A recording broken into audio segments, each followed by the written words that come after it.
કેન્દ્રીય બજેટને રાજ્યકક્ષાના મંત્રી પ્રવીણ માળીએ પણ આવકાર્યું છે. તેમણે વર્ષ 2026-27નું budget self sustained, self reliant અને ઇકોનોમીને બુસ્ટ કરતું બજેટ હોવાનું કહ્યું. ગુજરાતને ફાર્મા, આર્કિયોલોજી, ટુરિઝમ ક્ષેત્રે ફાયદો થવાની વાત કરી તો વેલનેસના ક્ષેત્રે પણ ગુજરાત ખૂબ જ પ્રગતિ કરશે તેવો પ્રવીણ માળીએ આશાવાદ વ્યક્ત કર્યો. કેન્દ્ર સરકારે લોકસભામાં બજેટ રજૂ કર્યું છે. વાત કરવામાં આવે તો કેન્દ્રીય મંત્રી નિર્મલા સીતારમણે આજે કેન્દ્રનું બજેટ રજૂ કર્યું છે. ગુજરાત રાજ્યના મંત્રી પ્રવીણ માળી આપણી સાથે છે. પ્રવીણભાઈ, એક 9મી વખત સતત બજેટ નિર્મલાજીએ ઇસ્યુ કર્યું છે. આજના બજેટમાં શું વિશેષ?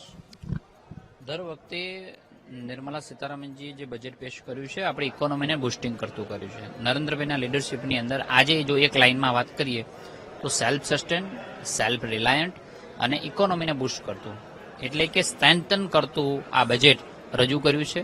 આવનારા સમયની અંદર જે સેક્ટરો પસંદ કર્યા છે તમામ સેક્ટરોની અંદર બુસ્ટિંગ મળે, તે સેક્ટરો સેલ્ફ રિલાયન્ટ થાય, સેલ્ફ સસ્ટેન થાય એ પ્રકારનું બજેટ રજૂ કર્યું છે. ગુજરાતની ફાર્માસ્યુટિકલની વાત હોય, આર્કિયોલોજીસ્ટની વાત હોય કે ચાહે આપણે વેલનેસની વાત હોય, ટુરિઝમ સર્કિટની વાત હોય, તમામ મુદ્દાઓને આવરી લીધા છે. એટલે મને એમ લાગે છે આપણા ગુજરાત માટે બહુ જ મોટી ઓપોર્ચ્યુનિટી છે. વેલનેસ માટેની જે ઓપોર્ચ્યુનિટીની વાત વિત્તમંત્રીશ્રીએ કરી છે, મને એમ લાગે આવનારા સમયની અંદર એ તરફ ગુજરાત પણ આગળ વધવાનું છે. કેન્સર જેવો ભયાનક રોગ, એની દવા ખૂબ સસ્તી કરી છે આ બજેટમાં.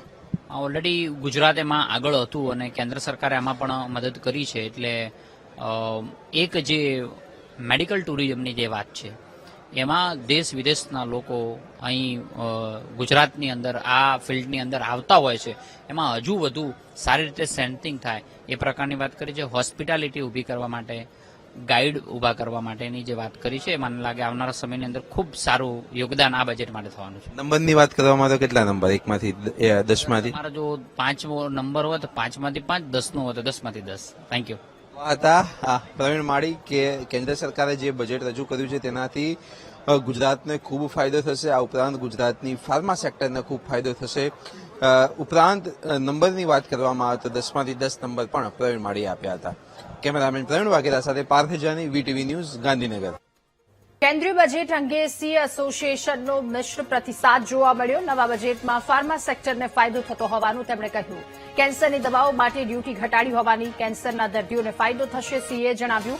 ફુગાવાને નિયંત્રણમાં રાખવાનો પ્રયાસ કરવામાં આવ્યો છે તો સામાન્ય જનતા માટે બજેટમાં કોઈ ફાયદો ન હોવાની તેમણે વાત કરી.